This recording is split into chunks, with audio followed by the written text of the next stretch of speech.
மந்திர சூனியம் சேனை கட்டுகள் இன்றே என்னை உடை தெரிவார். ஆவியானவர் நமக்குள் இருப்பதால் அசுத்த ஆவியை துரத்திடுவோம். எங்கள் தேவனாகிய கர்த்தருக்கு ஒப்பானவர் இல்லை. யாத்திராகமம் 8:10 வாசிக்கிறோம். பிரியமானவர்களே, இந்த வேத பகுதியில மோசே தேவன் அறிந்து கொண்டதை பார்வோனின் ராஜாவுக்கு வெளிப்படுத்துகிறார். ஒவ்வொரு நாளும் ஒவ்வொரு அற்புதங்களினாலும் அடையாளங்களாலும் வெளிப்படுத்துகிறார். ஆனா எகிப்தின் ராஜா என்ன செய்கிறார் தெரியுங்களா? எகிப்தின் மந்திரவாதிகளை அழைத்து அதே அற்புதங்களை செய்ய சொல்லுகிறார்கள். ஆனால் எகிப்தின் மந்திரவாதிகளினாலே 3 அற்புதங்களுக்கு மேலாக செய்யப்படலைங்க.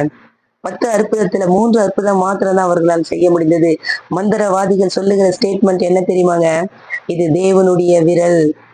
இன்றைக்கும் கூட நமக்கு விரோதமாய், நம் குடும்பத்துக்கு, நம்முடைய பிள்ளைகளுக்கு விரோதமாய் செய்வினை செய்வார்கள் என்று சொன்னால் நீங்கள் பயப்படாதீர்கள். ஒரு விரல் நம்ம குடும்பத்துக்கு நேராக நீட்டப்பட்டிருக்கு. பிரியமானவர்களே, இஸ்ரவேலுக்கு விரோதமாய் யாரும் எழும்பி கிரியை செய்ய முடியாது என்பதை யாத்திராகமம் 8ஆம் அதிகாரத்தை நீங்க வாசித்தீர்கள் என்றால் புரிந்து கொள்ள முடியும். இன்றைக்கு தைரியமாய் இருங்கள், செவியுங்கள். கர்த்தர் நம்மை பாதுகாத்து ஆசீர்வதித்து உயர்த்துவாராக. ஆமென்.